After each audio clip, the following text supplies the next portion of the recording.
away from County Hall, and I'm glad you all found it okay. I'm Councillor Sam Smith, the chair of the committee, and I'd like to welcome you all to this meeting of the Children and Young People's Select Committee, which is being broadcast live and recorded for publication. So you're live on Channel 4. Item 1 is minutes of the last meeting, which I move. I second. Thank you. Everyone in agreement that I sign those as a correct record? Thank you. Item 2 is apologies for absence. Before I move to the clock, can I just say that this is the first meeting without Councillor Eddie Cubley of this committee. I think you'll all agree that he made a great contribution to this committee during the short period that we have been around. So I'd like to put on record our thanks to him and send our sincere best wishes to his family. And in doing so, welcome Councillor Nigel Turner to the committee as well. So thank you for joining us, Nigel. Any apologies for absence? I have apologies, Chair, from Councillor Bailey, who is substituted for by Councillor Butler, and Councillor Errol Henry, who is substituted for by Councillor Pringle. Thank you, and thank you to those who are here as substitutes. Item 3 is declarations of interest. Do any members or officers present have any disclosable pecuniary interest to declare? No. Thank you. Do any members or officers present have any private interest, pecuniary or non-pecuniary, to declare? No. All going well so far. Thank you. Item 4 is the Ofsted focus visit outcome and our response. This isn't a statutory requirement that we respond to the Ofsted spot check, but we have done, and you'll have read it in your papers. So can I ask the Corporate Director for Children and Young People to introduce the reports, please?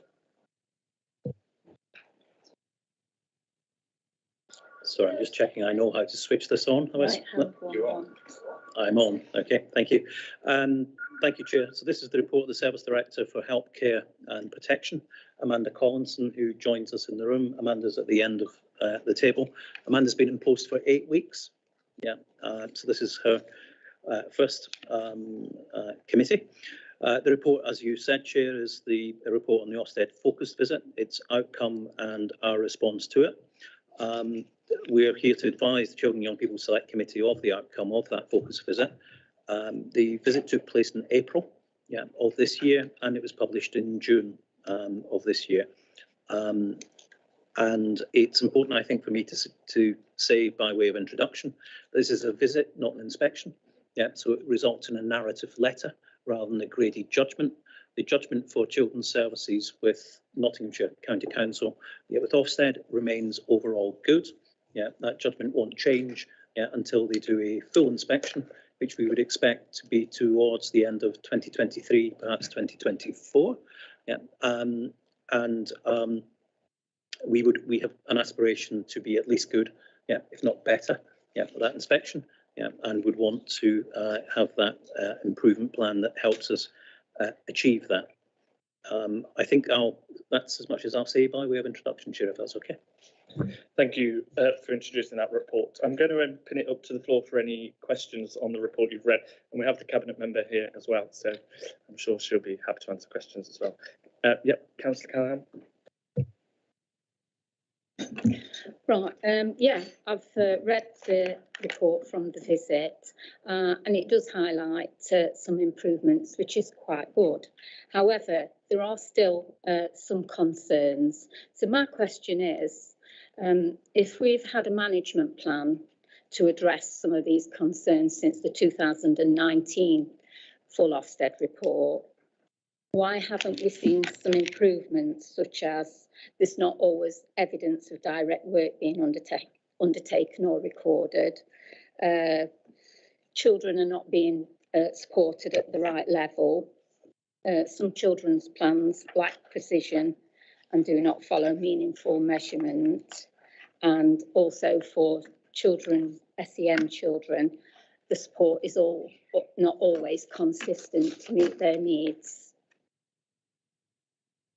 Thank you for that question. Who's going to answer? Amanda, thank you.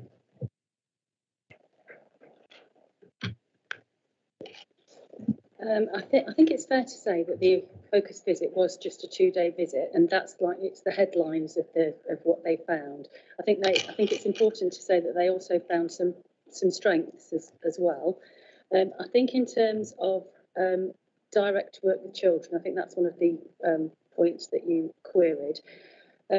I think part of that was that social workers, within the context of COVID, have been carrying around, almost like the direct worksheets in their bags, because they weren't accessing the offices in order to get the direct worksheets onto the children's files. So I think that partly explains that. We've also got we've recently launched a new direct work toolkit for children. So it's fair to say that we're doing some work with social workers around that and around our expectations in relation to what we want to see on children's files and how we want to see it. So that's the direct work bit. Can you just remind me, you asked about something else as well, didn't you? Children with SEN needs, but the level of consistency. And yeah, I think that that's one of our challenges, has been inconsistent services in terms of, in some places we offer a very good service, in other places it's possibly not as good as we would want it to be, and our focus is now on consistency of practice, really sort of like looking at what we do and how we do it and outcomes for children and making those as positive as we possibly can. Thank you for that question and answer. Councillor Pringle, please. Thank you, Chairman, and welcome, Amanda. I'm sure you'll thoroughly enjoy this committee, scrutiny committee. 2 questions based on what we spoke about previously, Tracy, really, and something that cropped up with the Ash committee about retention rates and also what are the retention rates of staff within this service that provide. How many agency staff are we doing, and are we looking at that being an increase or a decrease because of employing our own on the frontline services? And finally, again, just on the budget scenario, we know the position that we're in, reference to budget and the difficulties that we're facing. But are there any specific budgetary issues that you can highlight now for us? Thank you. Thank you for that question. Do you want Councillor Taylor first and then Mr. Pettigrew after? I think, Chairman, if I may, I probably will hand over to an officer for any technical answers. We're obviously moving slightly outside the Ofsted report itself. So I will reference officers in terms of staff retention, which we know to be an issue. It's an acknowledged issue. Councillor, yeah, but not the stats in that way. Yeah. And the numbers of agency staff. I understand that as an organisation, we have thus far performed well in terms of our permanent staff agency balance, but you'll be aware that this is a challenge for the whole sector now. It's a national challenge. It's not simply a local challenge. On the budgetary issue, again, it's exactly the same issue that we have discussed elsewhere.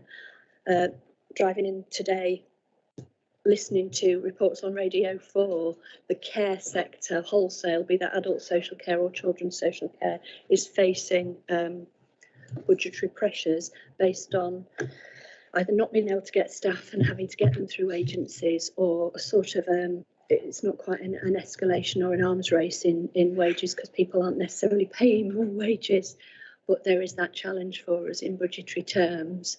And so long as we are required or have the need to go to an external market, to a certain extent, we will always be in the hands of people who are taking a nice fat profit off the top, which sits uncomfortably with me, as I know it does with you and as it does with the whole council. So if I hand over to officers who can perhaps pick up the technicals. Thank you, Chair, and if I may, through the Chair. It does indeed, Councillor Pringle, make reference to paragraph 24RH, a range of activities helping to address the challenge of recruiting and retaining social workers. And I'll say something and then I'll come back to that if I may, which is taking us back to the second paragraph in the second page of the report, which says significant numbers of social workers have worked for Nottinghamshire County Council for many years, and this stability provides a good basis for the relational and strength-based practice that is being embedded across the organisation. Yeah. Having said that, we, like every other local authority in the country, are facing major challenges in both recruiting and retaining social workers. The market, frankly, is broken. If I told you that a local authority within, on the extremity, probably 40 miles from Nottinghamshire, advertised 2 weeks ago for agency social workers, main grade, not managers, not consultants, social workers to go out and knock on doors, advertised for those social workers at £50 to £57 an hour. Yeah, that would mean that a social worker working 36 hours of the week as an agency social worker in that local authority, will be paid £93,000 600. £93,000 to be a 24, 25-year-old, relatively newly qualified social worker. That's where the market is at the moment, and that's where we're competing with regards to particularly recruiting social workers. Retaining social workers. Yeah. So we are recruiting social workers, but they tend to be very new, very qualified.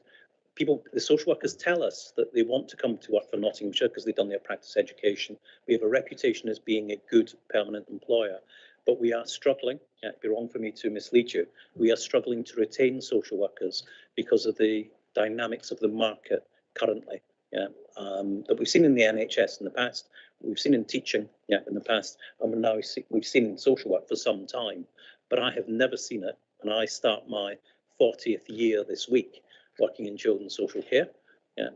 I've never seen it at this level in terms of the dynamic. What we do know is that when a local authority finds itself in a poor place, i.e. having had an Ofsted and found to be inadequate, not good, then that one of the ways that that local authority will act is to ensure that its caseloads come down, it's got more social workers, and it will pay costs to do that. And what we do know is that those local authorities that find themselves in some difficulty, through Ofsted, and find themselves to be inadequate, or they found themselves having had a dreadful tragedy, that those local authorities are paying significant premium to attract social workers. And I am conscious that a neighbouring local authority has just recently had an Ofsted inspection that judged it to be inadequate. And that will have an impact upon the dynamic of the market more closely than that local authority that is only 40 miles away. But I would suggest that actually a commute of an hour in the morning and an hour at night for a £93,000 return might be tempting for some of the young profession. Thank you for those questions answers. Councillor Jackson, before I bring you in, just for the two councillors who have walked in, we're on item 4, and if you've read the report and you've got any questions, no problem, thank you. If you've got any questions, put your hand up as normal. Councillor Jackson. Yes, thank you, Chairman. It's following on from Councillor Pringle's question actually regarding social workers, because a lot of the leads on some of the findings from Ofsted, we've got the principal social workers going to report back. So is that one of our social workers, or is it an agency social worker? And what's the relationship we have, difference between somebody who's under our employment and an agency social worker, and do we get similar outcomes, or is it more difficult? And I know you obviously now we're going to employ more social work, outreach social workers than actually in-house social workers. So I just wondered the relationship between the council and agency workers to. Amanda, Councillor Taylor first, If I start, and then officers will correct me if I'm expressing myself poorly. The expectation of the service that we deliver as a council in looking after children is exactly the same, whether it's an employee social worker or an agency social worker who is caring for that particular looked after child. So to me, there is no difference.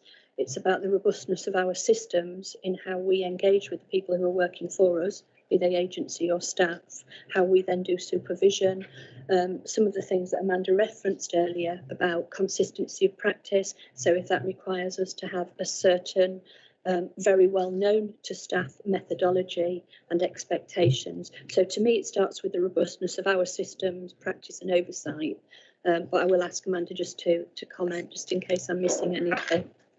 Yeah, our expectations would be exactly the same for an agency member of staff as it would be for one of our members of staff. You know, if you're working for Nottinghamshire as a social worker, however you're paid, it would be exactly the same expectations. Yeah. Just on the back of that, Amanda, if I may, so on finding 1 says that there's consistency of provision. Is that focused on, in Appendix B, is that focused purely on the consistency between a family's relationship with agency compared to direct employee, or is that consistency across the board?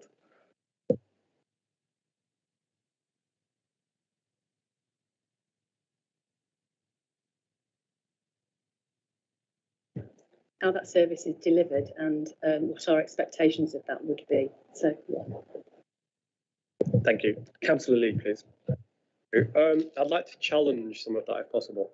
I sit on governance and ethics, where we've just seen the council have to pay considerable amounts of costs due to, I won't go into it too much, but due to dealings in this area where we had somebody who was a third party being paid, and the argument used by officers was, well, he wasn't one of ours, he was brought in and this person. But what they've said is everybody should be doing the same. If that's the case, then we wouldn't just have to pay a massive amount of money. What I want to know is what is being put in place for the people that are coming in that are agency workers, to make sure they are being double checked that they're meeting our standards, because we have seen on governance and ethics that isn't always the case. Thank you, Councillor Lee. If I may, and I think, Councillor Lee, the case you're referring to was a case in adult services. Yeah, and an adult social worker, and I can't comment on how adult services are supporting, supervising their staff. Thank you.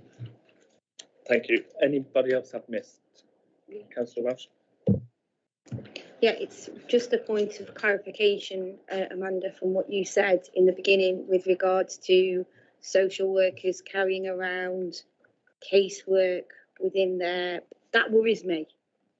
I know what you're saying in the context, but I want to make sure that the public and everyone here hears it really for what it is, because that can conjure up visions of people walking around with information about, and I would like to make sure that and have clarification that that is no longer happening, and therefore one of these findings at the very least on this is being fully dealt with, if that makes sense. But it's a clarity when you said some of this is because the paperwork wasn't getting into the files because of COVID and there wasn't that going back into the office. I would hope with modern day technology there was a way of getting that information onto a file somewhere. You know, you can scan documents, you know, and I do it on a regular basis. I'm confused as to why there were. I'm still confused with regards to that, with the basics of modern technology and the stuff that should be available. That for me, that should have never have happened. And I want some reassurance that it's no longer happening as well. Thank you, Councillor Welsh. Amanda, please. Yeah, I think I can absolutely give you that reassurance. And I think when I was saying carrying around in their bags, it was metaphorical. So obviously they'd be working with children. They're working with children in their homes, and then they would be, because our offices were closed, they'd be taking the worksheets back to their homes, and then they're playing catch up once the office is open to actually get the information scanned onto the children's files. That's what I meant, Michelle. But yes, absolutely, it is. I can give you assurance that isn't the case currently. Thank you, Amanda. Colin? One of the feedbacks that we had, councillors, from inspectors in terms of the verbal feedback. So when they sat down with me at the end of the visit, yeah, to say, because we know from speaking to your social workers, because we spoke to lots and lots, and spent much more time with social workers than they spent with me, which is quite rightly. Yeah, we know that your social workers are doing some really good work with children, some really good Correct, work with children. Yeah, but when we go into your mosaic system, that's not always evident. Yeah, you can see in the letter it talks about it's not always evidenced. Yeah, and I think what Amanda's been describing is exactly that. Yeah, is that during a kind of COVID period, yeah, when a number of our support staff haven't been available, although they're working remotely, actually doing what Councillor Welsh describes, actually being in the office to scan a document that you sat down on a carpet with a child to do, and under 5, for instance, isn't always done in hadn't previously been done in a timely way. Thank you. Thank you for that reassurance. I think, Martin, we've got some recommendations out of that, haven't we? Related costs as well. Yeah. So I'm going to hand over to Martin, who's going to read out some recommendations that he's drafted from that discussion, and then we'll take a vote on them. Yeah, so thank you for that. So firstly, that the report be noted. Secondly, that the chairman and vice chairman of the Children and Young People Select Committee receive a progress report on the areas of practice identified in the Ofsted focus visit outcome letter as requiring improvement in 6 months' time. And then thirdly, that further information and information related to costs on the number of agency staffs, along with information on how agency staff are supervised and managed, be circulated to members of the Children and Young People Services Select Committee. Okay, does everyone feel that that gathers what we've spoke about? Yeah. Okay, I'll move those recommendations. If I've got a second, please, Councillor. Yeah, formally, second. Thank you. All those in favour of those recommendations, please show. Thank you. Can the two who's the clerk? Who's the clerk? Adrian. Adrian, the two who were late, are they allowed to vote? As far as I understand it, Martin, it's part of the council's corporate recommendations. It's not a decision, so as long as they're sufficiently informed, having read the report. Thank you. Just didn't want to break any rules. Thank you. Thank you. First time for anything. Item 5 is elective home education. Can I ask that Mr. Pettigrew introduces the report supported by Councillor Taylor, then I'll open the floor for discussion. Thank you, Chair. And this is the report of the Service Director for Education, Learning and Inclusion, Peter McConaughey. And Peter is between Councillor Taylor and Amanda Collinson. And Peter has been with us only 4 weeks. Yeah, Peter was an external appointment, has joined us from Nottingham City, and takes the place of Marion Clay, with a greater emphasis on inclusion and those vulnerable learners. The report title, as you can see, is Elective Home Education. And this is the first report to the Children and Young People Select Committee, but this is a subject that has been reported on a regular basis to Children and Young People's Committee in the previous arrangements. Yeah, it was a priority of the previous lead member for Children's Services, Councillor Philip Owen. Yeah, and Councillor Owen expressed some level of concern about the growth of elective home education, and it's remained a priority of the Cabinet member for Children, Councillor Taylor. The report seeks to provide an update to members in respect of the current position on elective home education in Nottinghamshire and enables the committee to monitor the council's delivery of support and discharge of statutory duty in this area. Thank you. Any questions? Councillor Lee, thank you. Chair, if I can also move this closer. Newark has the highest number of EHE children in the county at 321, nearly double the number of children in Mansfield and Broxtowe, and Rushcliffe has the lowest at 101.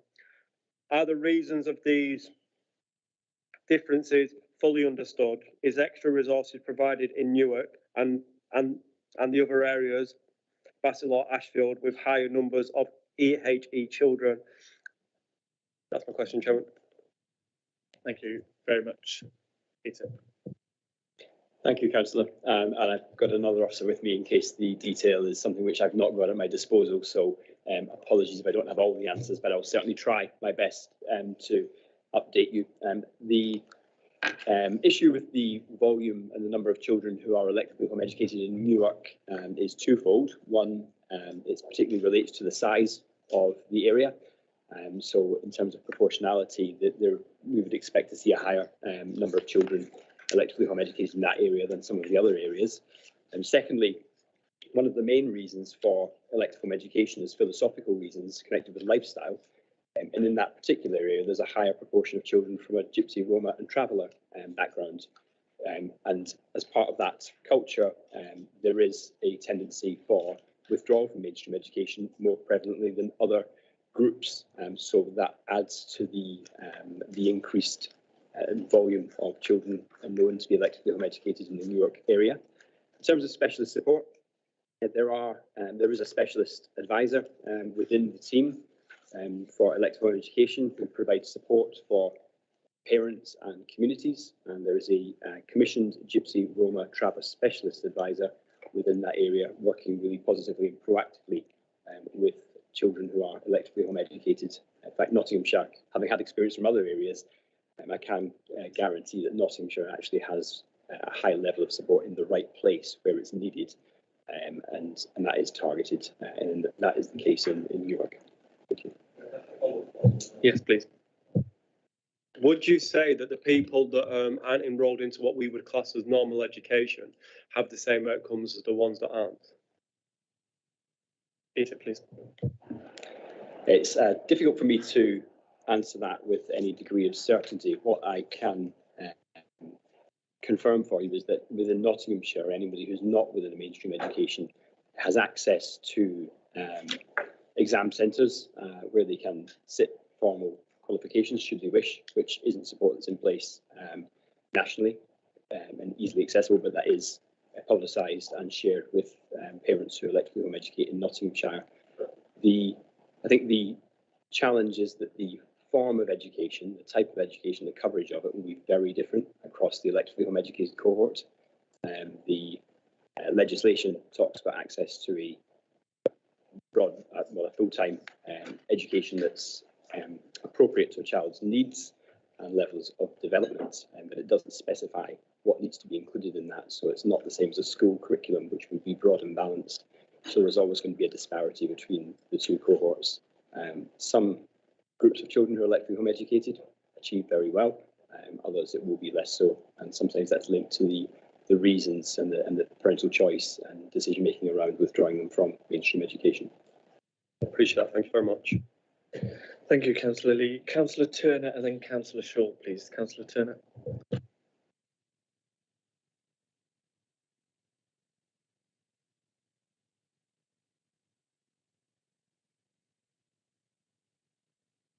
Yeah. Sorry, I'll start again. Section 13. County-wide in the last 15 months, there's been an increase of 164 for children since in the last 15 months. What more is being done to engage parents, carers of the 439 children who have declined local authority involvement and taken up the elective home education? Thank you, Councillor Turner. Peter, is it, or Karen? I'll happily start, Councillor Turner, and my colleague Karen Human may step in with this. There's currently no legislative lever for the local authority to insist upon engagement with parents and carers where their children have been withdrawn from mainstream education. All the offer and contact is made with all families that we know to be electively home educated to engage them with that level of support should they need it, and inquiries are made as to the form of education and appropriateness of that education for all families. So because somebody disengages with that doesn't mean that they won't have a follow-up visit and contact, and certainly if there's other concerns then that would be escalated through other channels. So the engagement rates are high within Nottinghamshire in terms of with the team, but there will be many parents still for whom that is an ongoing an issue where they've actively chosen to withdraw from that system and won't want that contact or support. The support remains there. To support that further, currently in Nottinghamshire we're developing a web base for additional support resources for electively home educated parents to access, which may be a way of bridging that gap between the active contact that we would seek and other forms of support that they could be entitled to through our provision. Thank you for that. Councillor Shaw, please, and then Councillor Callahan. Thank you, Chair. My question comes and stems around paragraph 11, and it's in and around the discussions or the proposal by Lord Soley in 2017 that brought a private member's bill. And at this moment in time, it hasn't actually been implemented. He proposed that a parent and child receiving effective home education would have to register with the local authorities having to assess annually each child receiving the elective home education in their area, including home visits. Parents and child receiving elective home education having to provide the information relevant to the assessment to that local authority. This has not yet become law. What's your opinion on this? And is there no compulsory registration for children outside of school in this country? It's the rights and of the child and young person is absolutely paramount to this authority. It has to be paramount. One in which, as custodians of children in this authority, their welfare should not be undertaken lightly. So where are we going with this? And are we going to actually adopt, are we going to be looking at the adoption of that policy should it become law? Thank you, Chair. Thank you, Councillor Shaw. Paragraph 13 explains that the schools bill, which was introduced in Parliament in May 2022, will bring in the measures which you're talking about once it's gone through all the stages in Parliament. So local authorities will have to have a register for everybody who's elected education at home. And I think we're on the front foot on that. But I'll bring in Councillor Taylor, then hand over to Peter. Thank you. Thank you, Chair. I mean, you are correct. There is, as Peter's already alluded to, there are no legislative levers which allow us to take more robust action at present. Both Councillor Owen, in the chairman's role previously, and myself have written in terms of what we believe might be necessary to make those EHE monitoring processes, let's call it, more robust and serve children better. And in more recent times, we have as a council responded to the consultation that in effect is part of this whole education bill recommendations. So we have fully engaged with those processes and been very clear in what we would look to legislation to do to give us some of those levers and to give us the best way to make sure that no children are invisible and are being supported to the best education that they can access. I think that's probably as much as I can say from a member perspective, that my predecessor and myself are both very strong proponents of a more robust system. We hope to see that the legislation does play through with the bill. And of course, if there is legislation, then we will be required to adopt it. So not only are we willing participants, we will be required to participate. Peter might just be able to give you a little bit of background on how we responded to the consultation. Thank you, Councillor Taylor. I think it's key just to sort of focus on the fact that as Service Director for Education, Learning and Inclusion, it's my sole focus to ensure that every child receives the best start and the best education that they can have to prepare them for the future, whether that be, where a parent has chosen to electively home educate them or within a mainstream school setting. And that remains the sort of central purpose, really, of what we're here to do. We currently in Nottinghamshire do have a register of children who are electively home educated, and that's what we're reporting on through the dashboard information that's contained as an appendix to the report. There's this year a voluntary collection by the Department for Education of the information contained within that register, and we are in a really strong place to be reporting through around that cohort of children and young people from Nottinghamshire. I am sure in the future, as that Children Not in School bill comes through, there'll be changes to that, and we are in a really strong position to respond to those changes. Thank you. Thank you. I hope you've found that reassuring, Councillor Shaw. Councillor Callahan and then Councillor Pringle, please. So contained in this report, do all these parents choose to electively home educate? I'd suggest that they don't, especially in my area. because very often it's a direct result of a breakdown in communication with schools, and not engaging with these parents, and parents feel they've got no alternative but to take these children out of school. And I did want to know, have we got a list of schools that have a high proportion of home educated children, and what is the reasons behind that? Is it boys? Is it girls? Are the SEN children? Is it due to mental health issues? Do we know any of this? Because a lot of these children are slipping under the net, if you like to call it, because especially in my ward, I know some of these parents, and I have actually, reported that some of these parents, they couldn't educate themselves. So, to take children out to educate children when they can't do it for themselves, I think is quite dangerous and quite concerning.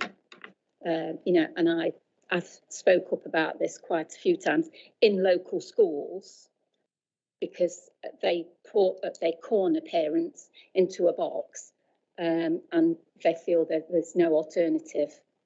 And then we're not monitoring these children, because again, it's if parents want to engage. I know Notts County Council do offer, but if a parent says no, that's it.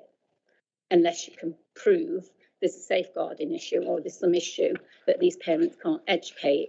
An EHC plan, obviously, the parent has got to be able to prove that they can educate these children.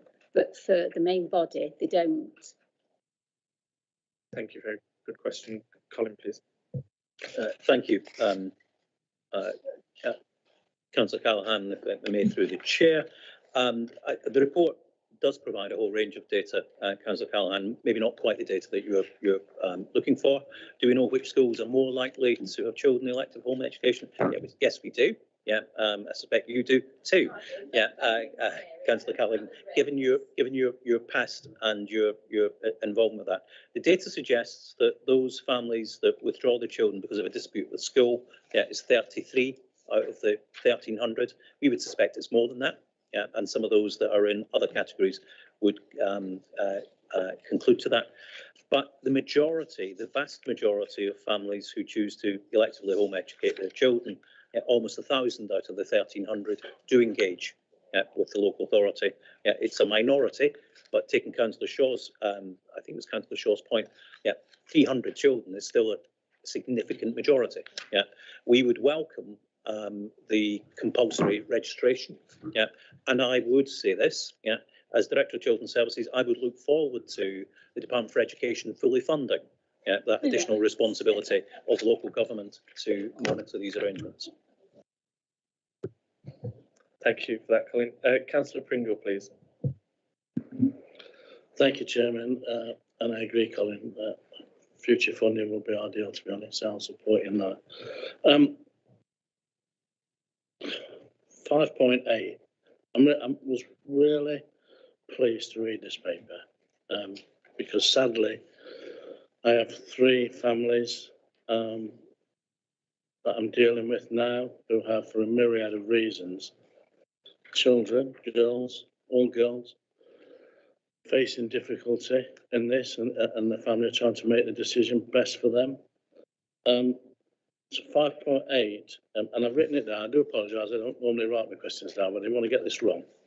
5.8 on the yellow papers states that home education parents are not required to have any ongoing contact with local authority in relation to the child's education unless there is a cause for concern.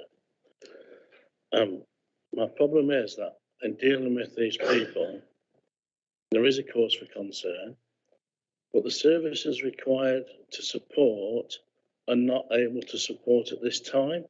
So who will report the cause for concern? And once it's reported, are we able to respond? This is not a trick question. This is because I'm in this. I need to be able to talk to parents. So these parents are not getting the support that they want. They need, their children need in particular. And that being the case, I'm not sure where the safeguarding is, at what point. And these children are if we go to the class system, let's say middle class, high earners, they're not the supposed areas that we've spoken about previously where we think children would be. But still, I have an issue of where the safeguarding would be if, again, when it states in 5.8, unless there is a cause for concern. Where is that cause for concern? Because I'm sure the parents are going to phone up and say, I've got a cause for concern because I'm not doing this with my child or I'm doing that to my child. What involvement do we have? Thank you, Chair. Sorry. Thank you for that question, Councillor Pringle. I think Colin's going to come in. Okay, the point where a parent applies for their or informs the school that they intend to electively home educate their child, the school make the local authority aware of that. The school also make the local authority aware if they've got a cause for concern for that, or if there's a safeguarding issue. Yeah, and depending on what they say in that will depend as to whether that then becomes something that's referred in for some other kind of assessment. Sounds to me that Councillor Pringle has got some specific cases in mind, but it wouldn't be appropriate to go into any more detail in a public meeting. Yeah, and I will ask Peter and or Amanda to have a conversation with Councillor Pringle outside the meeting, because this sounds as if it's an issue of threshold. Yeah, if I'm picking up the inference, correctly. Yeah, sorry, just to say, I think it might have been out that pointed out. There's been a complete fracture between family, child, and school. Okay, now that rebuild, the point is, where do we go from there? Because at the minute, I have absolutely no idea. No idea.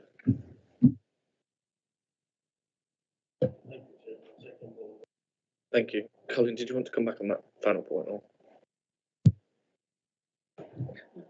I wasn't quite sure what the question was, but other than Councillor Pringle not knowing where it is, what I would say, the bill is trying to address, that the level of efficiency and suitability, and Councillor Taylor and her predecessor have made this point, might not be that we would aspire for our own children, and that threshold of what is efficient and suitable in terms of elective home education, is in my view, a relatively low threshold, but it is the threshold, that the country places on this, and one has got to ask yourself, when looking at the data, why is it that the number of children who become electively home educated, tends to peak between Key Stage 3 and Key Stage 4? That families who have been satisfied with their children attending state-funded schools almost for their entire education, at that latter point, then opt to electively home educate their children. Peter, please. Thank you, Chair. Just a quick follow-up in terms of reassurance. It's certainly where it's a matter of a lack of evidence of sufficient education that children are. There is a process through our Fair Access protocol to return children back into mainstream education. That happens with the support and working with families to enable them to apply in year. But should that not be able to secure a place, then it will go through the Fair Access panel within an area to ensure that they are accessing a school place. If a parent or family won't engage in that, then it does go through the early help team to address the concern of a lack of education. Sorry? Early help. The early help service will pick that up and ensure that that's addressed, and actually it can go through a school attendance order should it need to progress that far. Okay. Thank you. Councillor Butler, please. Thank you, Mr. Chairman. Well, picking up on that and paragraph 13, I must admit I have learned something from this report. I genuinely didn't know there was no compulsory registration scheme for children not in. So I'm sure that just comes quite a surprise to me, and I've been around for a few years now, and so any legislation that might be changing or coming in to change that, I think, is to be welcome. So any support this council and this group can give to that should be welcomed. I wanted to pick up on paragraph 16 though, and perhaps under the what you might call pandemic blips, or for want of a better word. I suppose it was to be expected that some families and pupils felt the need to exclude themselves from school because of the pandemic and the effects of mental health and anxiety and so on and so forth. And encouraged to read about the Education Return Project in the Not Alone website. It implies in the paragraph that it's working. Are we quite confident it's working as well as it can be? And I assume that at some point there will be a report coming back either to here or to committee as to how it's all going. Because whilst the pandemic is not, we know it's not over, and we know there's always going to be COVID lurking. I suppose, without wishing to sound negative, there is a possibility that there might be some who might so are we quite confident that what's happening at the moment is working well, or how is it working, and also looking to the future at the sort of processes in place to try and minimise any incidents of perhaps inappropriate or less than appropriate keeping away from school? Thank you. Thank you, Councillor Butler. Peter, please. Thank you. Just in terms of reassuring Councillor Butler around inappropriate withdrawal from mainstream school roles, that the process, which is, I think there's a flowchart within the within PAC, which will outline the process that the elective home education team follow. But there is a level of scrutiny of the choice to remove a child from education to minimise exactly what you refer to as inappropriate withdrawal. And ultimately, a parent will make that decision and can push that, but it doesn't go unchallenged, both in terms of the school and work with the family. So it's worth noting that.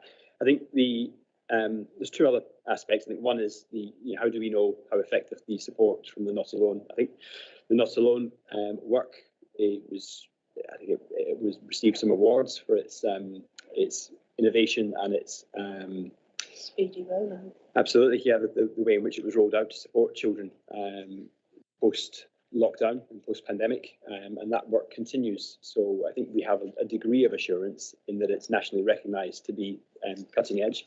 So it could be an interesting area to focus on more fully in the future.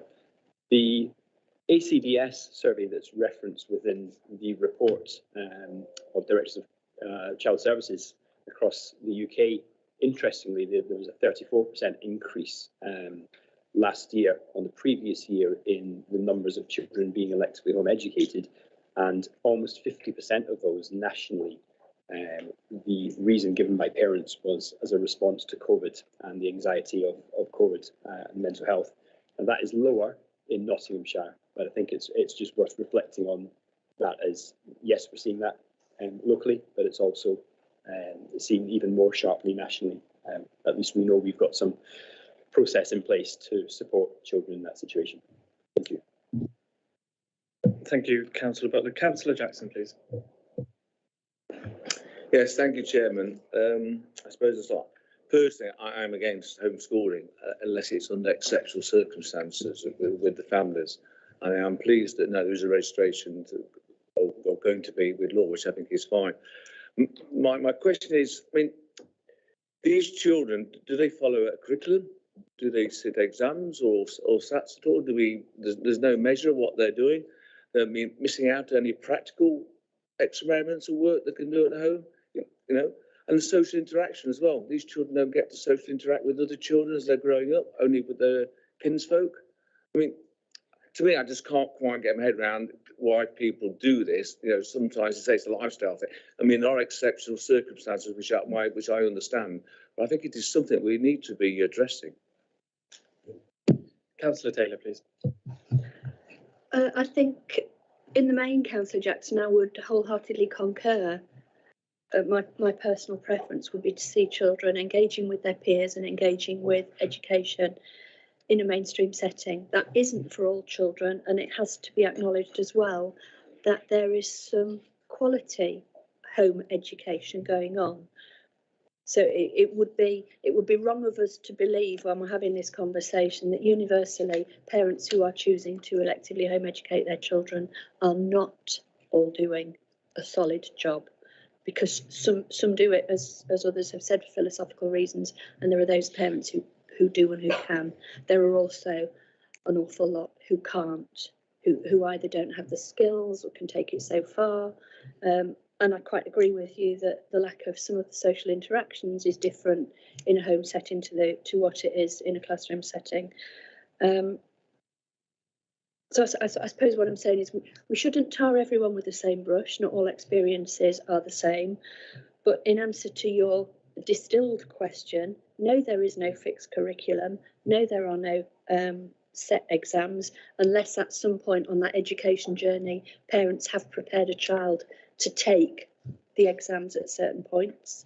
And practical experiences, no, you can't dip into the science lab at the local school just to do particular things. So in answer to your short question, no. In answer to the wider question, you know, I share an awful lot of your concerns, as long as we also temper that thinking with not saying that all parents do not try to do the best by the children that they're seeking to home educate. Colin, to add to that. Thank you, Chairman. And Councillor Jackson, you won't be surprised to hear that on occasion, a family will find themselves in conflict with a school, remove their child from the school, decide to electively home educate, and then be knocking on Peter and Karen's door a few weeks down the line saying, you know, that idea that I had about electively home educating my child, not sure if I quite fancy that anymore. Can you find me a school? So there is something about us keeping engaged with families as well. But it is clearly from the report, it's a growing number. The surprise that's been expressed by a number of elected members in the committee has been the surprise that's been expressed by a number of elected members over many years. The school bill does something to address that in actually requiring there to be a national register. If you ask me how many children are being electively home educated in Nottinghamshire today, I don't know. I know the ones that have been in school and have left, but I have no idea how many children never started school, because there isn't a requirement for them to tell us they're not sending a child to school. So a mandatory register will be good. It will tell us the size of the cohort, but I'm not sure how much more it will tell us in terms of the outcomes for those children, which are some of the questions that members have been raising today. Just on that, Chairman, that raised a big safeguarding issue, doesn't it, really? Because there's children out there we don't know about. Which legislation should resolve for us, but we've got to get it in. Councillor Lee, and then I'm going to wrap up with Councillor Welsh, please. Thank you. Thank you. I just wanted to pick up on what the officer stated about as the children get older, there seems to be a larger chance that they homeschool. Would the officers think that a lot of it is as the children get older and they want to withdraw themselves from school, the parents are in quite a serious predicament that they either try and keep the children in school and force them to go to school, don't get them to school and then get fined or a chance of going to prison, or they say, well, let's just homeschool them as a way of not getting themselves into that situation. As somebody that put my mum in the same predicament, and in the end I joined the army, you can't force a 15, 16-year-old to go to school if they really don't want to go. You can threaten the parents as much as you want, but if they don't want to go, it's very difficult. Would you say that may be some of it, why as children get older, more of them withdraw? Thank you, Councillor Lee. Peter, please. Thank you, Councillor Lee. I think it's entirely possible that there will be children who, as they get older, exercise a right they don't have to remove themselves from mainstream education and put that pressure on their parents. As a parent myself, I sometimes find that with one of my children in particular. But at the end of the day, we as a local authority and as officers and the processes we have in place are there to support parents in ensuring their children do attend school. And we've got teams within our early help units, for example, who work proactively with schools and families where attendance is an issue, not just through fining, but through that support as well. And I think the recent changes to the attendance legislation really support that role for schools in providing a graduated response to tackling issues of non-attendance, where previously there was, more of a focus on referring that to the local authority and pursuing a legal process. But there's been a real shift in that in the current attendance legislation, which I think comes into force next year, next September as well. Okay. Thank you, Councillor Lee. Councillor Welsh, and then I'll wrap up. It's a couple of things. It's actually on the same on the same kind of tranche as what the Councillor Lee was saying with regards to, I'm going to say in year groups, year 9, 10 and 11 rather than the key stages. But if you've got the graph for when children are most likely to get excluded in Nottinghamshire and you put it on top of that, it'd be virtually the same. I've worked in education and I'm well aware that the numbers of children that get excluded in year 9, 10 and 11 goes up like that. So my question is, how many of these children that we're calling elective home education are actually children that have been excluded or suspended, which Councillor Callaghan said about a communication breakdown, where Councillor Pringle said about those early intervention services which have disappeared and not there anymore as they were. How many of those people, and this is a serious question because I dealt with the aftermath of what happened to Jaden Moody, who was actually supposed to be a managed move from a school in Gedling, and the ultimate consequences from him not being picked up. I'm not saying it was the fault of this local authority, but it's a degree of vulnerability that happens sometimes when people are home educated. And this is a national thing as well about children being picked up by county lines. So my question is, when we're looking at year 9, 10 and 11 and it going up with regards to elective home education, how much of this is people that have been excluded and we can't place into another school? And this comes from experience, not just plucking this data out. And it's not intended to cause any problems. It is a genuine question, because I'm always concerned about the vulnerability of year 9, 10 and 11 students that are not within a school setting, that were previously within a school setting. And on top of that, of course, if you're home educated, you have to pay for your own exams. Am I right? Yeah.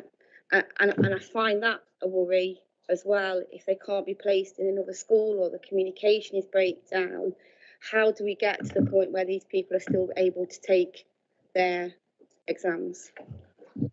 Thank you, Councillor Welsh. Colin? I share Councillor Welsh's concern with regards to that age group and how we can both support them and how schools can indeed be more inclusive of maybe managing those square pegs in some round holes. So I do share that concern with Councillor Welsh. The specific child that Councillor Welsh refers to was subject to a serious case review led by Waltham Forest. Yeah, I think that's in public domain. Yeah, that serious case review that was independently authored and chaired was actually complimentary of the services of Nottinghamshire, including Nottinghamshire Police, of how we tried to intervene and engage with that child. Yeah, his family moved him to London, where he very sadly and very tragically lost his life when he should have been at school in a Waltham Forest school and wasn't. Yeah, and the review goes into the circumstances around that. Yeah, we do have a level of concern for any child that finds themselves in school.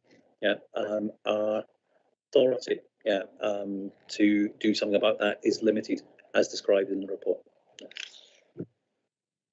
So will we be able to get the numbers of how many people within this year 9, 10, 11 have been excluded or suspended from school? Will we be able to get those numbers?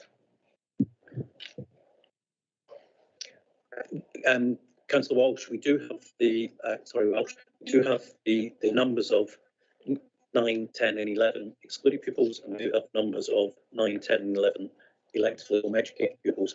I think what you're asking us to do is to join those together and see what proportion of those that go on to be electively home educated that previously experienced a level of exclusion through a formal process. Yeah, I suspect it's doable. Yeah, that's doable. Yeah. Super, thank you for that. Thank you, members. Can I just end on 2 questions, please? Since coming into this job, I think families at home who are having really difficult circumstances look at people with titles assigned to education and ring them. And I've taken a number of calls from families who are in a vicious circle of their child is in secondary education and is being bullied. They withdraw their child from that school, and because all our secondary schools in Nottinghamshire bar 1 are academies, they then have to apply direct to the school to get in. And in-year transitions is far harder than year 6 to year 7 transition. And then they're stuck in that vicious circle of appealing and losing the appeal. And in the meantime, they're going through a really difficult period where they're getting bullied, so they can't go to the school they're assigned to, and therefore that child's without education. So I can see in the data that I think it's 30 are choosing to be elective home education because of bullying. My question is that increasing? And my second question on that is, through the schools bill, the local authority will be given more levers where we can encourage academies more so than we can now to get more children in. So do we see that as a help for the 30 that are bullied? I've got a second question, but I'll come back to that. Thank you, Chair. In terms of the year-on-year changes in numbers and the reason given for those, I've not got access to that because it's not held within the dashboard here that we've got, so I can't give you a 2016, 2017 sort of trend in terms of bullying. What I would reflect upon within that, though, is that every school needs to be addressing concerns of bullying and ensuring that children can remain within their own school community, where their local school community. You're absolutely right in your pointing to the white paper. The white paper does indicate through the schools bill that in-year admissions would be coordinated fully by local authorities, which I think is a safeguard against situations like this. It also makes school admissions in year far less confusing for parents, which I think is only a good thing when that comes through for the local authorities. Great, thank you. My second question is on the register for elective home education. Once that register comes into force, obviously we are aware of children who are withdrawn from schools now, but as Colin said earlier, we're not aware of those who have never entered the system. Do we have the capacity in both social care and education to meet an increase, if there were to be one, in the EHE once the register comes in? Thank you, Chair. I think that, as Colin mentioned earlier, should the funding come to support the extension of powers and responsibilities of the local authority, that would be welcome. We do a lot with the funding that's available, and we target it in the way that it's best used. The extent to which our remit changes will be interesting, and certainly around the not only the monitoring, but the monitoring the quality of education and the frequency with which the local authority is asked to do that. Currently, we do monitor the suitability provision, but it's within, we use associates who have got teaching experience to support our process, but there's not a framework nationally for what that needs to look like. So we'll have to wait and see on that one, I think would be the answer. Thank you. Councillor Taylor. Yeah, it was just to come back on slightly on the way you framed your question, Chair. It doesn't follow that children who are electively home educated need the intervention of social services. So we really do need to be clear on separating that out.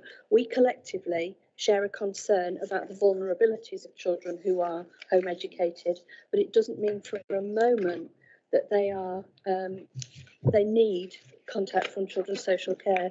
So I think it's important that we see this as something within the education sphere at the minute. I mean, if you look at the data dashboard, page 1 of the data, it shows that of those who are home educated currently, 1,370, 3 are child protection and 4 are children in need.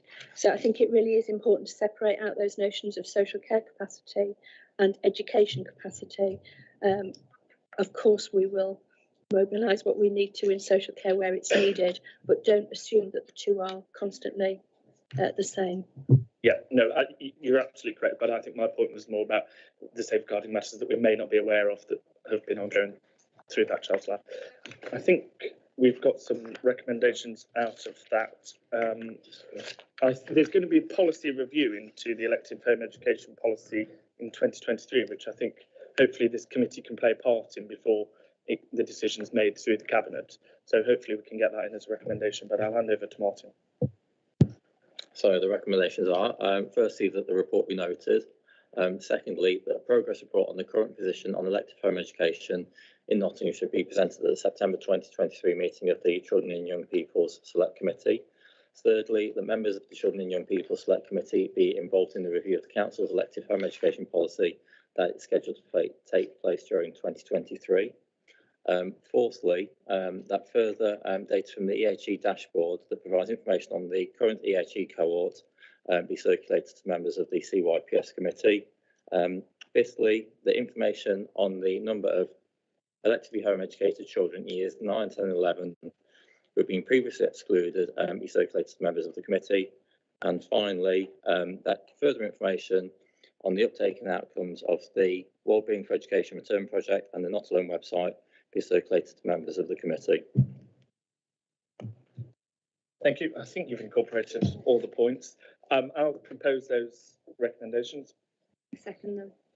And if you think we've captured everything you've discussed, all those in favour, please. Thank you. You're doing a good job here. That's unanimous. Thank you very much. Item 6 is financial support available through the council towards the cost of school uniform. Can I ask the corporate director to introduce the report, please?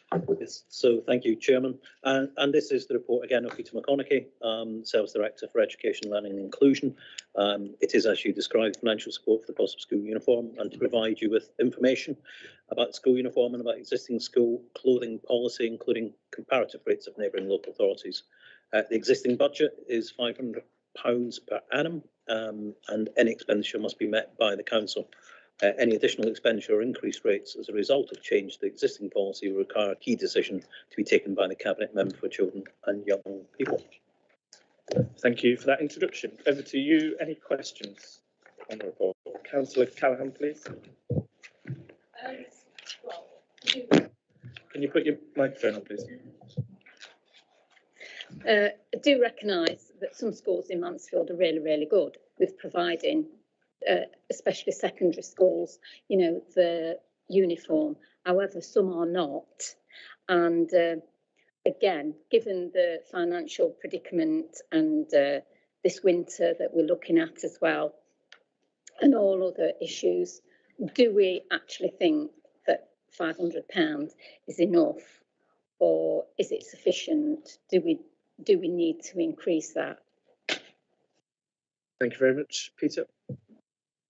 Thank you, Councillor Callaghan. I think it's important to recognise that the budget of £500 in Nottinghamshire is to support families where, through exceptional circumstances, they require that additional support, and it's not a subsidy for the cost of school uniforms.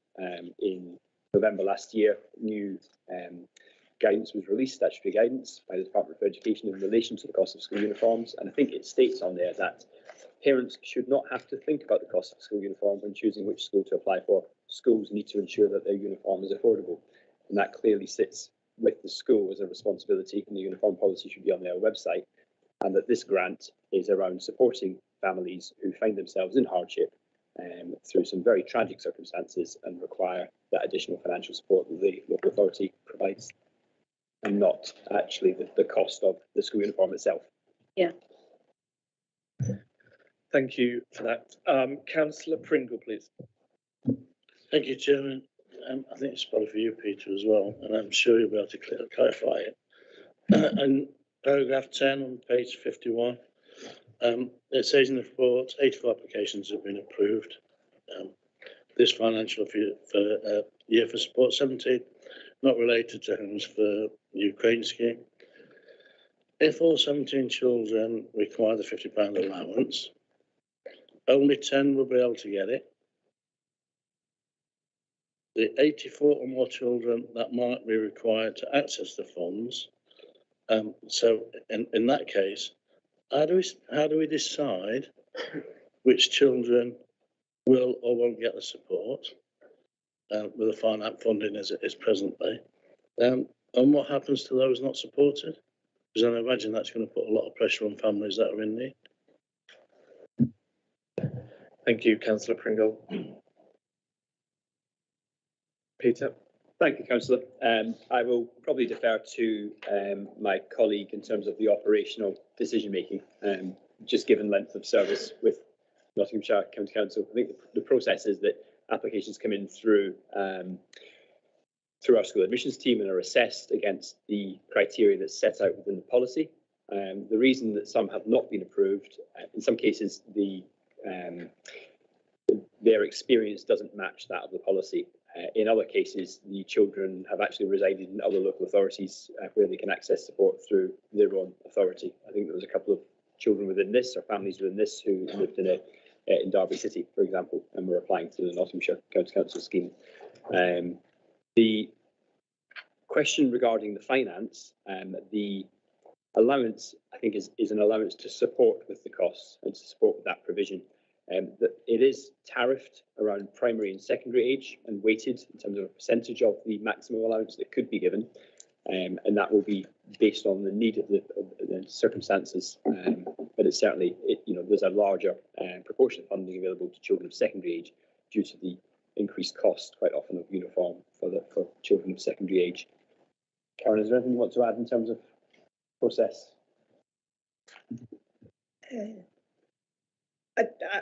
It is that case of double checking that they match with the criteria in the first place. Has there been a flood, a fire, or are they running from domestic violence? There's kind of criteria that qualify.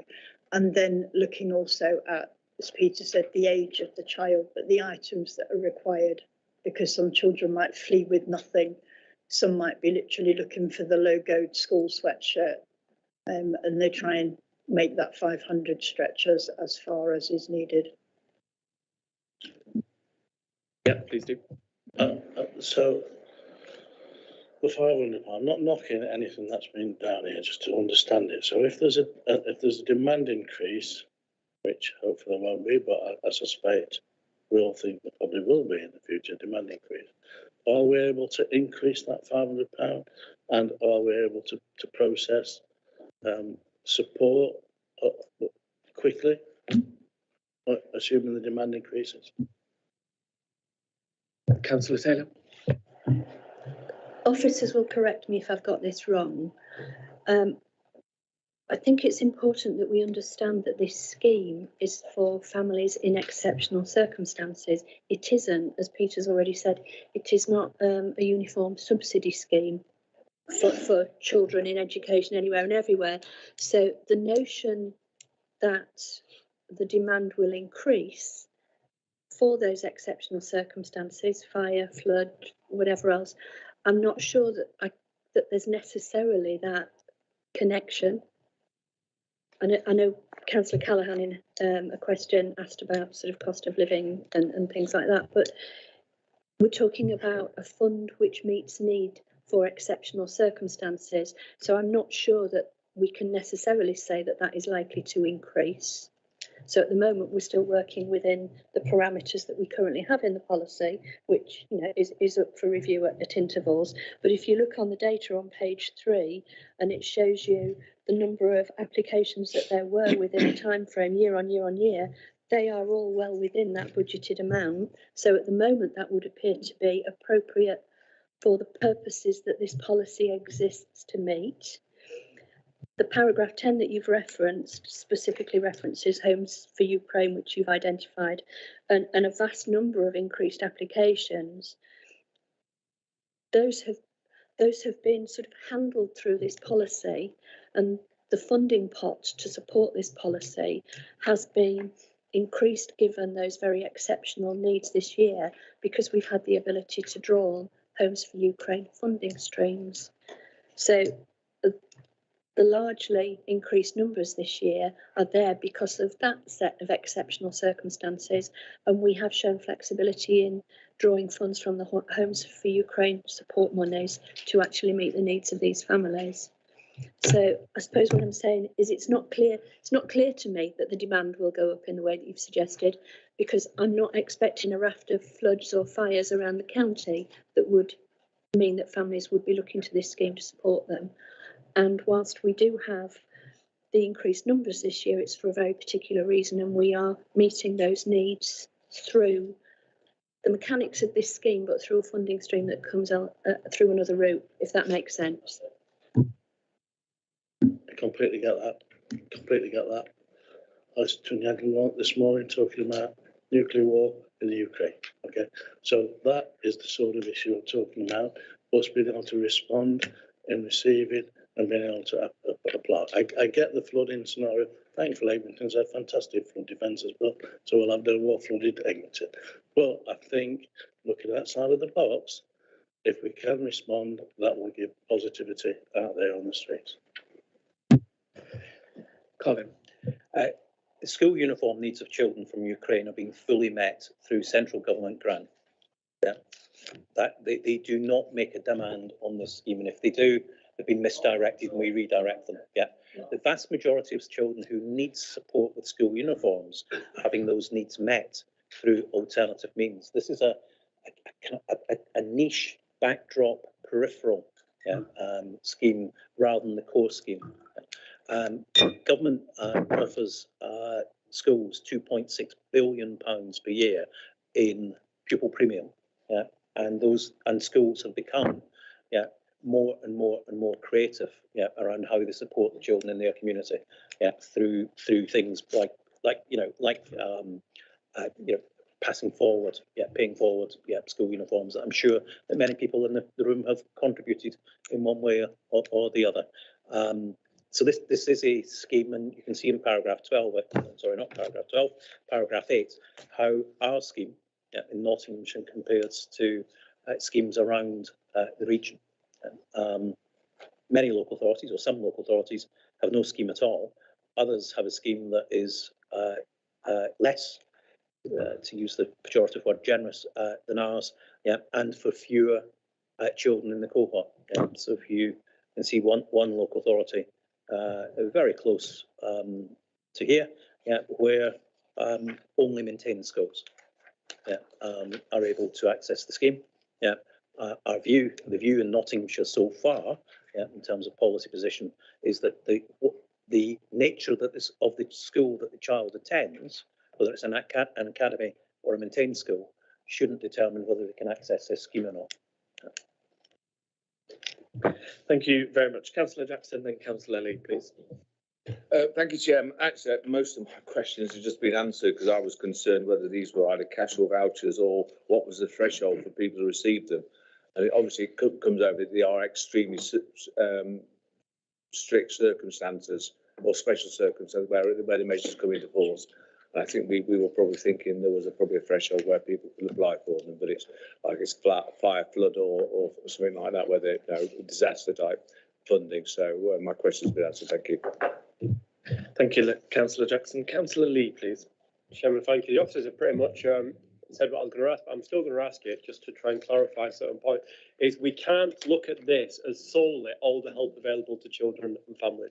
This is just one specialist scheme that is available for a small number of individuals. There is lots of help out there, as you will know, Chairman, and one of your schools in particular has a school uniform where people can go and exchange things. I've got them in my area. There's lots of help out there available, so we can't just look at it solely through the eyes of this one scheme. But it would maybe be interesting in the future, as we know the white paper for government is coming, if we may have a look at all the schemes that are available in the future. But obviously that isn't now to speak about. Thank you, Councillor Lee. Councillor Callaghan, then Councillor Shaw. Just coming on to the Nottingham City one, and with the maintained schools, and it looks at free school meals. We know in Nottinghamshire we've got a vast increase in free school meals. So sometimes I'm looking at maybe our criteria needs to move slightly to encompass something else, because with the cost of living rise and everything else, some of these families are going to be struggling. And I don't want to be a snob, but as a child myself, having to have second-hand clothes, and how it felt to have second-hand clothes, I don't think we should just assume that it's okay for all kids to have second-hand stuff, because that's left a legacy for me, and I won't have anything that's second-hand. Thank you, Councillor Callaghan. I think, but I'm standing to be corrected. I think what if we in Nottinghamshire add in the criteria that you're only eligible if you're free school meal, that will shorten or shrink the amount of people that can apply for it currently. I think, but I'll stand corrected. And on the back of that, there's going to be a review that hopefully we can play into of the policy anyway. But I'll come to Councillor Taylor to clarify if I'm wrong.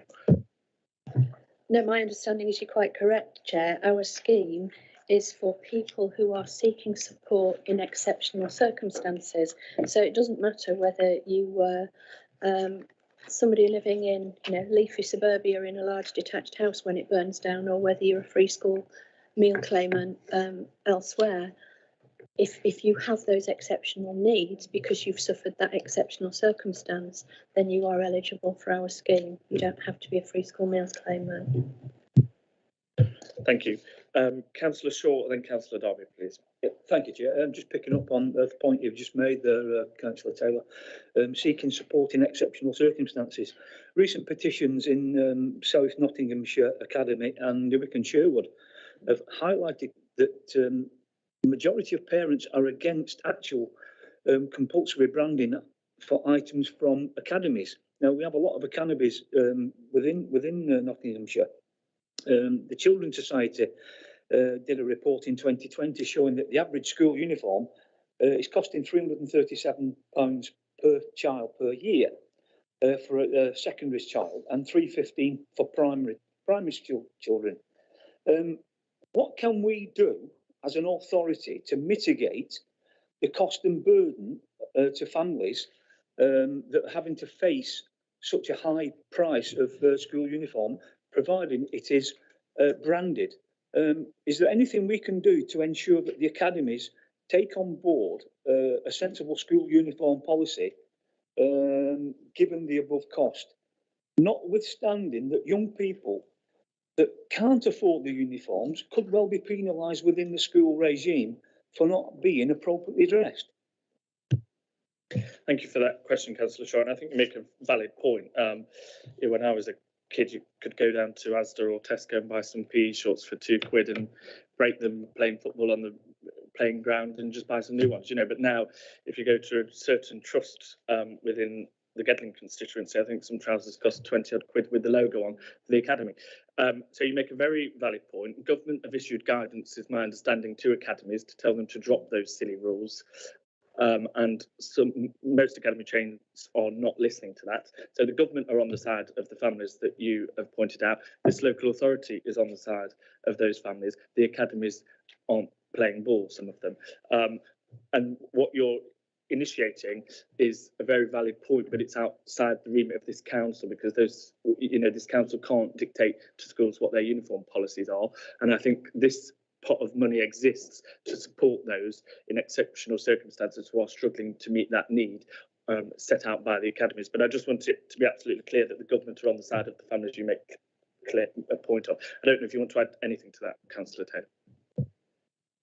Yeah, it's really to pick up on what our role is in this. And I would say Councillors Williamson and Meakin approached me after committee in March, and we had a conversation about school uniform policy. And at the time, I advised them. So whether they've shared that advice with you, I don't know. But I advised them then about what the government position was, and that this council has shared, because we have regular newsletters and email messages to both our maintained schools and our academy schools. So we have made sure that we've cascaded guidelines, as we do with all sorts of guidelines and information that's going out, regular correspondence. So we have shared that. We have also written again when concerns have been expressed to remind all schools, including academies, of what government guidelines are and what expectations are. I also responded to a press article a little later in the year raised by your colleagues about the cost of school uniform, and reiterated exactly what the government guidelines are, what our position is as a council, and what steps we have taken in writing to those schools and academies. And I suppose at a slightly more personal level, because you've referenced a couple of petitions, and you referenced South Notts Academy and Newark generally as a district, I had approaches at one point from a number of parents when the South Notts Academy uniform policy was being rolled out and advised them about the background. So I took the time to engage with those parents when they contacted me and actually gave them the best means to challenge the policies that the schools were seeking to roll out, and advised them who to contact, how to contact them. And that included the management of the schools and the management of the academy trusts, and also the regional schools commissioner and potentially Ofsted if that was what the parents were concerned about. So I went through what's the grievance procedure, what's the procedure that the school should be implementing. So at a personal level, in the role that I'm currently undertaking, I engaged actively with the parents to give them the best support we could. The one thing I couldn't do, and I was clear with them about that, we do not have, again, the legislative levers to actually compel schools to take a course of action, but I can give them the best support to actually challenge the actions that schools are taking. I've done that, and if I'm faced with doing it again, I'll do so. Thank you, Councillor Taylor, and thanks for the action you've taken. Councillor Darby, please. Thank you, Chair. At the last council meeting, I asked the Cabinet Member for Children, Schools and Families to define exceptional circumstances and how they related to Nottinghamshire County Council's policy on school clothing allowances.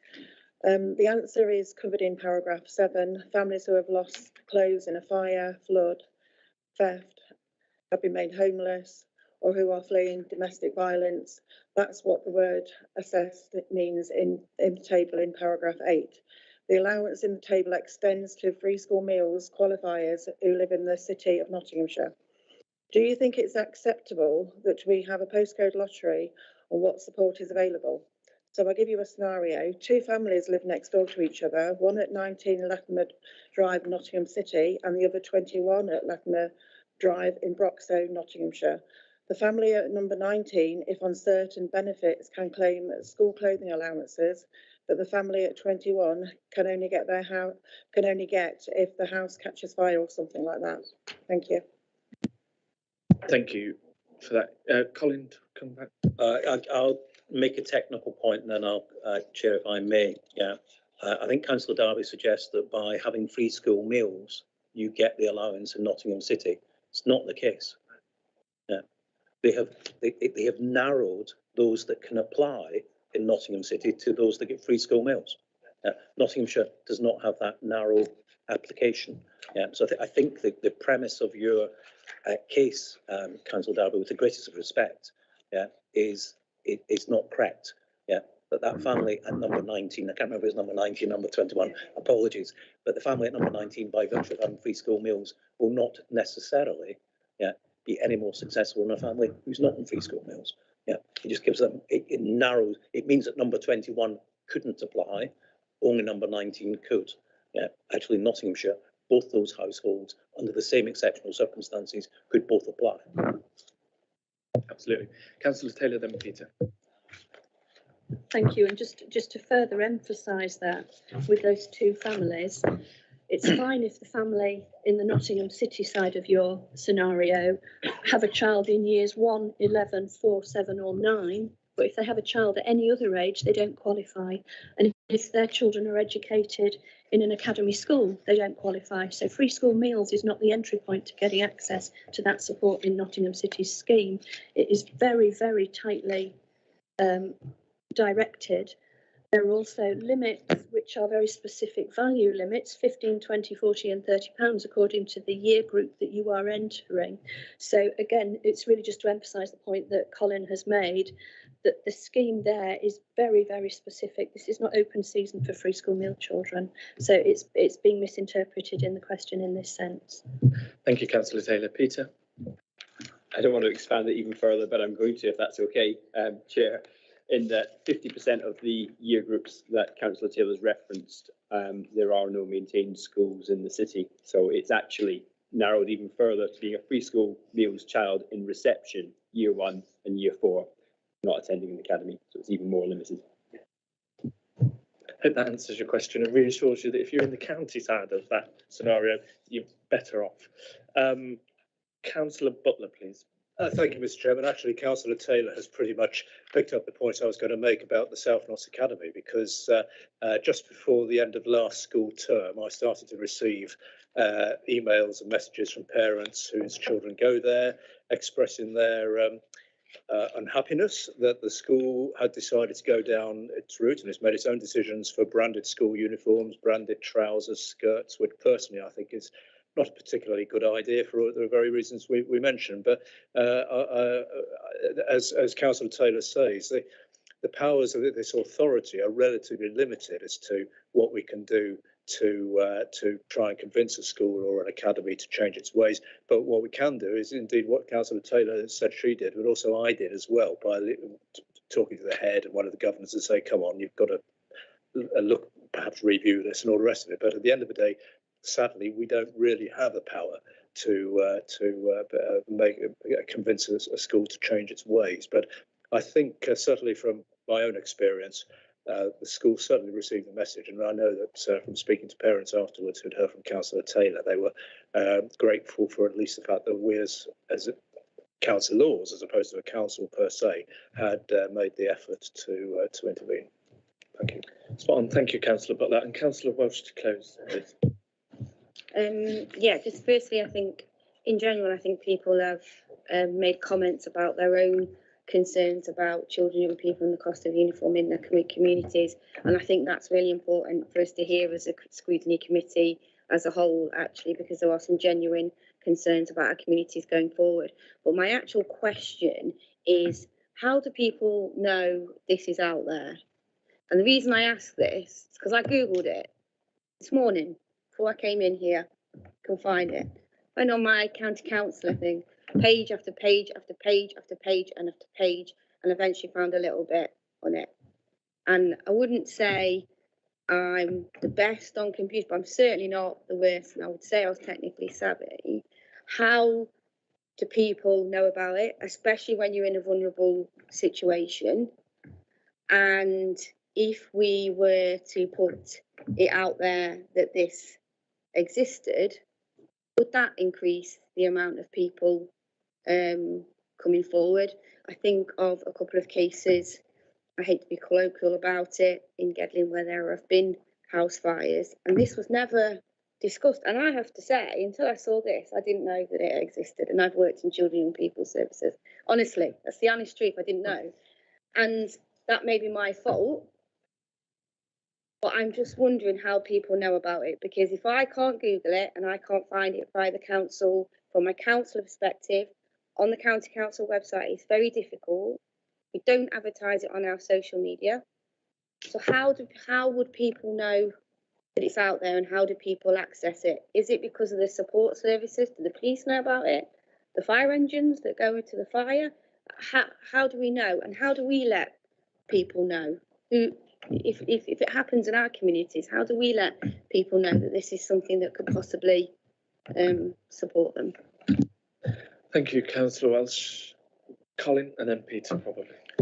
Just for clarification, this policy position and this policy position with regards to the uniforms has been reported to the Children and Young People's Committee once a year, every year, for the last 7 years that I've been here. Yeah. I appreciate that, Councillor Welsh. Yeah, but what I'm saying is this policy position has been agreed by cross-party arrangements in the council every year for at least the last 7 years. Yeah, because I've sat through those meetings. Yeah, it tends to be one of those things in a Children and Young People's Committee that little time is spent on, actually. Yeah, so I'm appreciative of the scrutiny that it's received today, Chair and Vice Chair. I'll hand over to either Peter or Karen with regards to how do we promote it. I think we need to be really careful what we wish for. Yeah, because if what we're going to do is to wish that academy schools can apply a uniform policy that the county council will then fund, then I think that is somewhere. Certainly, I would not want to be asked to make a budget cut in one of my other areas to subsidise academy schools' uniform policy. I have to come to probably this committee actually and ask, what is it that you want me to do less to fund logo trousers? Yeah. Thank you. I'm one of these sad individuals who's been an officer for a number of years, and I do find myself Googling this stuff reasonably regularly. when I googled it for Nottinghamshire, I think Nottingham Cities came up first, which was disappointing. But then very quickly I got to the Nottinghamshire position, and I do Google that. I googled this and free school milk and meals, etc. It is linked into our school admissions platform and website, and I am 90% confident, not 100%, that when I downloaded the My Nottingham app at the weekend, I was able to find it through the My Nottingham app. I hadn't seen the My Nottingham app as a Nottinghamshire resident. I must apologise, but I have now downloaded the app, and I'm pretty confident that I found it on there at the weekend as well. So it is available. I think the issue around how do you find it when you're in need is probably more pertinent. I think that's about awareness raising amongst elected members as well, who can have those conversations with their constituents.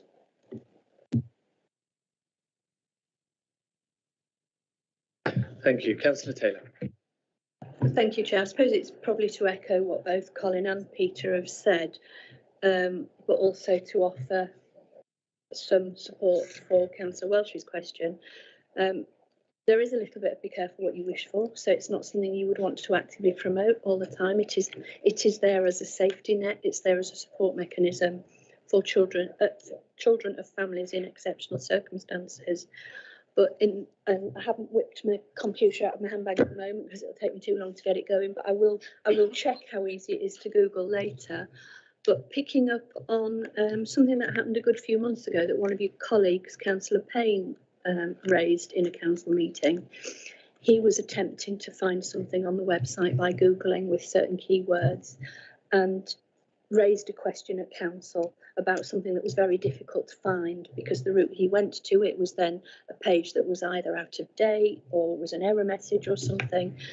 So I suppose what I'm really saying to you, Councillor Welsh, is if there are difficulties in accessing something, then I'm grateful that you're flagging it and that is a challenge that I expect officers to take away so that if there are things that are heavily embedded in the website and not easy to Google, then we should be doing a better job, whether it's the My Nots app, whether it's the website. Yeah, and I take that as constructive criticism in order that we can do things better. Thank you. Thank you, Councillor Taylor. Peter. I'm just conscious that a lot of the contact with the council comes through the customer contact centre, and ensuring that the customer contact centre have got that information to hand and can signpost is probably one of the most effective methods for ensuring that parents receive the advice and guidance that they need at any time. And I thank you all for that answer. And I think Councillor Welsh makes a good point about our relationship with our partners. If the fire crew are attending, there's been 2 fires in Arnold recently, haven't there? If the fire crews are attending, and we can leave them with that link, that's one less headache they've got to worry about going forward. With all that, Peter, I think we've got some recommendations. There's going to be a review of this policy, as I think Colin alluded to earlier. There is every year. So the next one will be in 2023, and I presume committee would want to play a part in that before the decision's made. So I'll hand over to Peter. Martin, even. Who's Peter? Who's Peter? That's what C name tag, to be fair. Okay, there we go. No, I didn't. Right, okay. Firstly, that the report be noted. Secondly, the members of the Children and Young People Select Committee be involved in the review of the Council's policy on financial support for the provision of school uniform that's scheduled to take place before the start of the 23-24 school year. And thirdly, that the Cabinet member for Children and Young People Services, in consultation with officers, gives consideration to how awareness of the scheme could be raised with elected members and relevant partner agencies. Thank you. I propose those then. Do you second, Councillor Welsh? I do second. Thank you. All those in favour of those recommendations, please show. Thank you. Unanimous. Thank you very much. Item 7 is the work programme. Item 7 is the work programme. This item will be introduced by Martin Elliott, or Peter as he's now known, and then we'll come to you for questions. Martin, please. Okay, so thank you, Chair. So the work programme was developed in consultation with yourselves and relevant officers, and obviously it was approved at Overview Committee on the 7th of September. Just note that it is a living document and things may move around. If you have any suggestions for further items, obviously contact myself and the Chair and the Vice Chair, or then consider it along with officers before it finally being approved by the chair of overview committee. It's also really important to keep looking at the forward plan as that's published, because that may highlight some areas for pre-decision scrutiny. So obviously that's published monthly. So when that does come out, please make sure you have a look at that. And again, let us know if there's anything you'd like to look at. Thank you. Colin, please. Chair, can I just make a couple of observations? One is on page 62 of 63, if these are in chronological order, I think that should be December 2023. I think the penultimate page is December 2022. Yeah.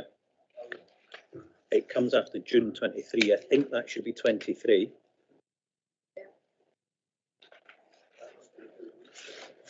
Can you just repeat those again? Sorry, Colin. Sorry, easier then. On page 58 of 64, we've got the 19th of December 2022.